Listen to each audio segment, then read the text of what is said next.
Welcome to Mr. Biz Radio, biz talk for biz owners. If you're ready to stop faking the funk and take your business onward and upward, this show is for you. And now, here's Mr. Biz, Ken Wentworth. All right, everyone, welcome to another episode of Mr. Biz Radio with me, Mr. Biz, Ken Wentworth. And this week, we're going to talk about a lot about self-improvement, not only self-improvement, but improvement with your teams, leadership, things like that. And we've got a guest this week who has a unique angle to this. I know we've talked about this topic before on the show a while back, but Mike has a really unique perspective on this, and that's why we're going to have him on the show. Today, we're joined by Mike Seeley. He's an executive coach, leadership strategist, and founder of Zinc Global. That's X-INC, but pronounced Zinc. After leadership roles at Microsoft, the BBC, and HP, Mike now helps leaders break through self-doubt, lead with purpose, and build inclusive, high-performing teams. He's the author of Mindset Unlocked and Leadership in Action. Mike, welcome to Mr. Biz Radio. Thank you, Ken. It's good to be here. Yeah, for sure. So I've been looking forward to having you on the show for a while because, again, this is something, the majority of our viewers and listeners are either entrepreneurs, maybe even what I like to call wantrepreneurs, right? People who are thinking about becoming an entrepreneur. And many of them are business owners and leaders. We've got some 9-to-5ers who are, mid and upper level executives as well that watch the show. So I know what we're going to talk about today is going to be really good for those guys. Before we dive into that, though, I mentioned some of it during my introduction here, but tell us a little bit about your journey, Mike, if you would. Yeah. So, as you mentioned, I've had a long career in the corporate world. Started my career really at HP, big corporate US company. By far the best company I've ever worked for. But I've also worked at Microsoft, I've worked at the BBC, and throughout my career, I actually started off life as an engineer and then became a field service engineer, but then I went into management, and that's when things really changed for me at HP. I think after about 6 or 7 years, I became a senior leader within the organization. And then my career from there has been in senior leadership, running large businesses, running and managing large teams, for example. So ever since then, that's where my whole career trajectory and journey has taken me to, where I've recently left corporate life. I worked at a company called Informa Markets, and I now set up my small boutique business, which is exactly what you said, Ken. It's, helping either small businesses with leadership challenges, where it could be managing people, managing teams, etc., driving improvements. But I also do personalized bespoke coaching to individuals to help them navigate their careers and their own journeys. And with that comes a level of overcoming self-doubt and self-limiting beliefs. So I talk about how to get them through that particular journey. And of course, you've mentioned the books I've written, which provides the content that actually supports the work that I do when I'm working with clients. Interesting, Mike. So I have to ask, back up a little bit here. You mentioned, and you seem pretty emphatic about it, that HP was by far the best company you worked at. What are some things, some characteristics that make you, made you feel that way so strongly? I mean, the other companies, you mentioned are highly respected organizations as well. So I'm kind of curious, what are some of those things that really made HP stand out as a fantastic place to work? Well, I joined HP quite some time ago, and that was when both Dave Packard and Bill Hewlett were alive. They're the founders of the organization. And they built that company with a real set of values that, just one, for example, was they managed by objectives, which is what they called it, management by objectives, rather than by directives. So basically what it meant was, as an individual employee, you knew what your job was, you had your set of objectives, and you were left to be able to provide the right outcomes and solutions via the best way you knew how. You were not told, do it this way or do it that way. You were left to be able to find the right solution yourself. Of course, there was always help and support and guidance there, but it gave you that level of autonomy within the workplace to be able to do that. And of course, they also built very strong collaborative teams that really pulled together and supported each other. And it just made it such a great place to be.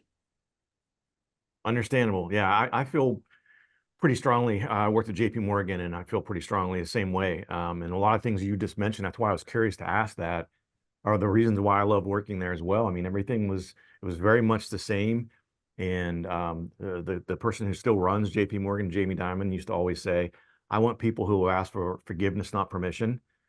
To your point of, we just solve the problem. We're not going to tell you exactly how to do it. You're the expert. You figure it out. You didn't have like, okay, Ken, you have to do these things, and here's 10 steps to do it. He said, figure it out, because the creativity that's out there is probably gonna be a lot better than someone who's sitting, 3 levels above you that's trying to tell you exactly how to do something. But Mike, you mentioned, go ahead. I was just going to say, the beauty of it is as well was, if you failed at something, if you got something wrong, as long as you learned from it and you learned what to do next time around, that was fine. Obviously, they didn't tolerate if you went and did the same mistake over and over again. Right. But they gave you the opportunity that, failure to some degree was acceptable as long as you learned from it. And it's the way that I've always led my teams from that. So HP as an organization has set my values and standards for leading teams and businesses throughout my career. Well, you mentioned earlier self-doubt, and that's one of the things I think that creep in a lot of times for even the strongest of folks. This might be a longer answer. We've only got a couple of minutes left here. We can pick it up in the next segment if we need to. But what have you seen, Mike, in your career, and especially with what you do now, is the most common form of self-doubt with otherwise, competent leaders? And how do you kind of turn that around and make it, a performance advantage? Yeah, most people suffer from a fear of failure. So they think if they go out and do something, it's not going to come off, particularly if they're trying to manage upwards with more senior leaders, or they're doing a big presentation in front of a lot of people. The biggest fear is getting it wrong. So they start to limit their ability to be able to deliver something which more than likely they have got so much experience and knowledge about. But it's about making that mistake and getting it wrong. And there's a fear that builds up inside of most people when they go through that kind of imposter syndrome and these self doubts that they actually experience. Yeah, it's interesting. And it happened in the competitive world, athletics, but it was something that switched flipped the switch for me. And I had a coach of mine who would tell me, you get nervous before you go out and compete or whatever. And he would say, you realize people are here to see you compete today. That's why people showed up. That's what people understand. And of course, they weren't there just to see me, but he said, they're here to see you. And so I approached that the same way in my corporate life. When I have to go speak in front of people, or I was in a big meeting with a bunch of big execs, is like, these people want to hear what I have to say. Maybe they didn't, but in my head, I would tell myself they did want to hear it. And that would help me understand, like, hey, I have something value to bring here. And it's okay to say, hey, I can get back to you, things like that. So, okay, well, we're running out of time here, Mike. I know you wanted to say something there. Hold that thought. We're going to hit a break here. We'll come back. We'll continue our talk about self-doubt. Again, Mike Seeley, Zinc Global. We'll put that in the show notes as well. If you would like to reach hundreds of thousands of business owners every week, Mr. Biz Radio can help. Our show airs globally 7 days a week for more than 25 hours across several internet radio stations, plus 20 plus podcast platforms. Also, video exposure on the new exclusive Mr. Biz Network streaming channel, which gets blasted to 100 plus streaming platforms, and the Mr. Biz YouTube channel, and our 350,000 social media followers multiple times every week. Join Mr. Biz Nation as an advertiser by emailing us at info@MrBizSolutions.com. Attention, Mr. Biz Nation. We have an exclusive offer just for you.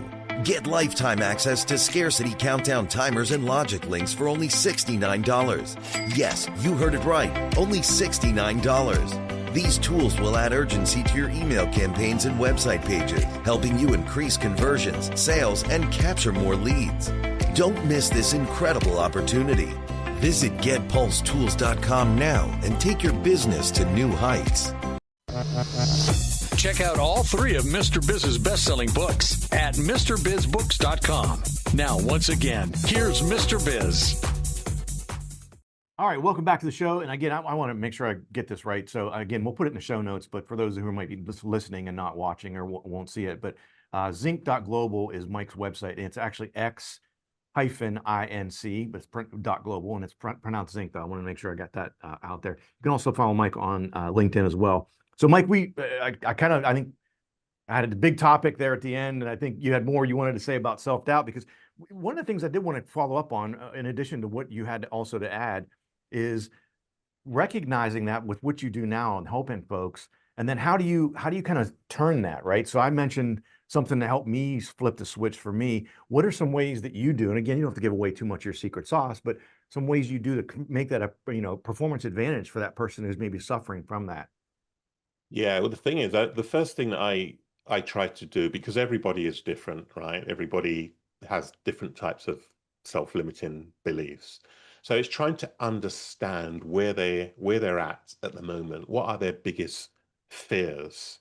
And once I understand that, we can talk more about, why they have those fears, but also look at, okay, well, how do we overcome that? And one of the things to look at is, tell me what you've achieved in the past, and talk a little bit about some of your achievements, because these things really almost form a confidence bank of things that they've done well. And they can take that. It was just like you were saying before the break, right? Where you know that people have come for your expertise or for your knowledge. So you should be able to go in knowing that, hey, they've come to, hear what I've got to say, because, I'm the expert. I may not be the expert, but they're coming to listen. So that should be enough confidence for you to be able to share what it is that you're going to share, and feel good about being able to do that. Feel good about there are people that are going to pick something up from you and take that away and maybe share that even further. So, that's just one small example of something that can be done in that space. So that leads me right down the next kind of path. So when you enter an engagement with someone, you start helping someone new, what are sort of maybe the first, 2 or 3 signals that you read from them to diagnose sort of their leadership health, maybe in the first, few times you meet with them, or maybe the first, it could be 5 minutes, could be 2 minutes for you. But what are some of those things that, maybe signals for you that you say, oh my gosh, okay, I understand where Ken's coming from, and, some of the challenges he might have on the leadership side? Yeah, well, I ask a lot of questions to start with. So I try to understand, for example, everything from what are their likes, what are their dislikes, what are their actual values, what are their fears. And sometimes that can go a little bit deeper in terms of, what was life like when you were younger? What was the biggest scary moment you experienced in your life, and how did you cope with it? Normally, what you really kind of tend to find is when you understand people's likes and their dislikes, it's almost like a directional sign of who they are or who they aren't. And then from there, I can begin to really tap into what are their kind of core strengths, and understand which bits do they fear most, and help to overcome that with maybe different exercises or things that they can try, or behavioral changes that they can do differently, that will slowly start to give them confidence. So yeah, so in the first few steps, to kind of answer your question, I can typically pick up as people are talking, almost some of the solutions are already forming, because I can understand what their pain points are or what their challenges are. So I know you talk also a lot about, helping people have inclusive and high performing teams, obviously critically important, especially in today's day and age. I mean, we keep saying it, but it's so true. Post-COVID this, post-COVID that. I mean, things have changed so much in the workplace post-COVID, depending on exactly what you do. But I think almost all professions have changed, and there's different sort of rules of engagement with a lot of those. But in regards to those inclusive and high performing teams, what are a couple of behaviors maybe that you you recommend to people that can quickly raise both the inclusion and the results. Yeah, I think, and you mentioned a really good point about, the pandemic, getting people back out and connecting and building networks and having real live conversations with people is a great way to start. Everybody's doing things from an email perspective or from a, messenger or whatever the digital channel might be. But I think what you need to do is really speak to people directly, whether that's over the phone, whether that's on a Zoom call, but preferably try and increase the face-to-face type connections again. And I think that's a good way just to build confidence, because the pandemic has had people behind closed doors for such a long time, and people have lost confidence just from that alone. So that's one thing I would always suggest doing, is just, reconnecting with people and having face-to-face, gatherings and conversations. Yeah, I think that's great advice. I think it's huge, massively important, because as you said, and I think it was already starting to happen, but I think, COVID sort of accelerated, at least in my eyes, of the texting and the emails and the texting, as opposed to even a phone call. I mean, face-to-face is even better, obviously, but I think that's almost like number 5 on the list of communication, right? I'm going to text you. That makes it nice and easy. Oh, okay, I'll shoot you an email. Actually having a face-to-face conversation, if you can't do it in person, seems to have gone way down the list very quickly in the post-COVID era. And I think that's something that, like you said, not only confidence, but a lot of different aspects of that. So many things can be misconstrued in a text message, right? The tone, the context, all that type of thing. I could text you, Mike, have a nice day, and you read it because you think I'm angry with you. Like I'm saying, oh, have a nice day, Mike, like, you jerk or whatever. And I think a lot of that gets lost. And to your point, having that nonverbal communication, as far as being able to see someone and having a, face-to-face, so to speak, makes a huge difference. Yeah. And I think as well, what makes it even harder now, with social media, is the emojis that are used. I mean, I can get so confused. You can send an emoji to somebody and it may have a completely different meaning depending on how old you are and your age and all of those things that just confuse everything going forward. So yeah, getting in front of somebody face to face, there's nothing that can beat that. Well, I'm glad you brought up the emojis. That's a great point. I hadn't even thought about that. So I've got 3 daughters. Oldest is 25, 21, and the youngest is 15. And so I get a lot of emojis from them. And sometimes I feel like a grouchy old man, Mike, because I get them. I look at my wife and I go, do you have any idea what this means? Like, I don't even know. And so honestly, we'll talk about that in the next segment, because we're almost out of time here. But that's another thing I want to talk about, is generational and cultural differences as well in leadership. And I think that's another huge thing as business becomes that much more global. And again, I think, at least to some extent, of course, it was already happening, but I think with COVID and a lot of people working from home now, and people realizing, oh my gosh, I don't have to have someone sitting in the office outside. Matter of fact, they could be sitting on the other side of the world, necessarily, which could be a whole different culture and things like that, which is another element to all this leadership stuff. I definitely want to talk about that in the next segment here. Again, guys, we're going to hit a break here, talking with Mike Sealy. Again, Zinc.Global. You can follow Mike on LinkedIn, and his last name is Sealy, Sealy. So come back. We're going to continue talking about this. Talk a little bit about how sometimes leaders unintentionally destroy psychological safety in meetings as well. How would you like to have direct access to Mr. Biz to help you run your business more profitably and more efficiently? At MrBizSolutions.com, you get live access to not only Mr. Biz, but also several of his hand-picked and trusted business experts, each with 20 plus years of experience to help you optimally manage and grow your business.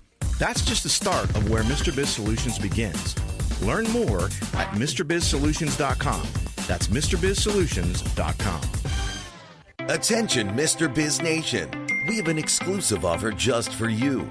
Get lifetime access to scarcity countdown timers and logic links for only $69. Yes, you heard it right. Only $69. These tools will add urgency to your email campaigns and website pages, helping you increase conversions, sales, and capture more leads. Don't miss this incredible opportunity. Visit getpulsetools.com now and take your business to new heights. Got a question for Mr. Biz you want answered on air? Email it to info@MrBizSolutions.com. Now, once again, here's Mr. Biz. All right, guys, welcome back to the show. Last segment, unfortunately, here with Mike. So a lot of things to touch on here, Mike, and I teased this. I did want to touch on this because I experienced this in the corporate world as well, and you may have, especially with some of the larger organizations you were at. You have a meeting and you have someone that maybe you know on the team that's maybe a direct reporter, maybe even a couple levels down from you, but you have enough one-on-one interactions with them. You know they have a lot to share. And you go into a meeting and there might be 5 or 6 people or more maybe right in the meeting. And all of a sudden that person sits in the back, has their head down, never says a word in the meeting. And you're thinking, man, I know Bob has so much to share or Susie has so much to share and she never says anything. So I wonder how often leaders sort of maybe unintentionally can destroy some of the sort of psychological safety, I'll call it, in meetings, and cause that person to kind of just shut down. Have you experienced that, or what are some ways that leaders can, if you notice that happening, sort of derail that and bring that person back in? Yeah, I think one of the key things that a leader needs to do in a meeting setting like that is to be aware of everybody in the room. Mm-hmm. Everybody should be in that room for a specific purpose. So you may have people who are very quiet, maybe shy. What you need to do is make sure that you're giving them the opportunity to speak, even though they may not have anything to say at the time. But acknowledge them, acknowledge that they're there, and just make sure that you're checking in with them every now and again. Some people may not want to put their hand up and ask a question, but they may have something that they want to say. So it's about having a general awareness around the room of the people who are there and making sure that you are bringing everybody into that space as a collaborative meeting going forward, because it is, as you quite rightly say, it's too easy to focus on the people who are speaking the loudest and ignoring the quiet ones who may have something much more valuable to contribute to that meeting. Mm-hmm. So this is a tough one, and I know I struggle with this during my corporate career some, and that is the idea of balancing accountability with empathy. So you've got someone who's an absolute cultural asset, someone who everyone likes. They always have a great attitude. They always make people laugh. Everyone's always engaged. Everyone likes Susie, right? But on the flip side, Susie's maybe not performing that well in her job. What are some ways that, as a leader, you can kind of look at that and balance that accountability with empathy as well? Yeah, I think one of the key things to do is to, first of all, give honest feedback to Mm-hmm. start with. I have this belief, right, that people don't get hired to be bad performers. So it's about understanding from Susie, and explaining to her, look, you've been doing a great job up until now, but you seem to be falling back. And then getting on the empathy side of it is trying to understand, is there anything that I can help you with? Is what's missing? Do you need extra support? It's really, rather than drilling in and saying, look, you're performing really badly, pick up your game, or else, it's about really trying to bring them back up and speaking to them on a civil level, and really trying to see what you can do as a leader to help that individual and bring them back to where they need to be. Once they've actually spoken to you, then you can begin to figure out what the real underlying issues are, and then you can go from there to be able to find the right solutions. I love it. I love it. So I teased this at the end of the last segment. I definitely want to get into this because I do think it has become even more prevalent. And again, it's something I know I dealt with. I had teams on different continents before I left JP Morgan. Definitely different cultures. It was very, very good learning experience for me. But, from a cross-cultural global context now as a leader, what are some of those leader practices that will travel well across cultures and, across, the globe from a global context? Yeah, I think that's a really good good question, because obviously the cultural differences are there. People know that they exist, but you have to learn how to, adapt. And that may be adapting your own style to work with somebody in another country, or that may be you really understanding a little bit more about the culture. If you're traveling to India, for example, um, or to China, you know, before you even get out there, try and understand what some of the basic customs are, Mhm. and things like that. But I think the key thing around the overall kind of cultural intelligence, if you look at how you operate in the US and North America, the way you make decisions may be different because you own those decisions, or you own, that task. But if you're in, say, Southern Europe or South America, it could be much more of a collaborative and a consensus type approach to making decisions and getting things done.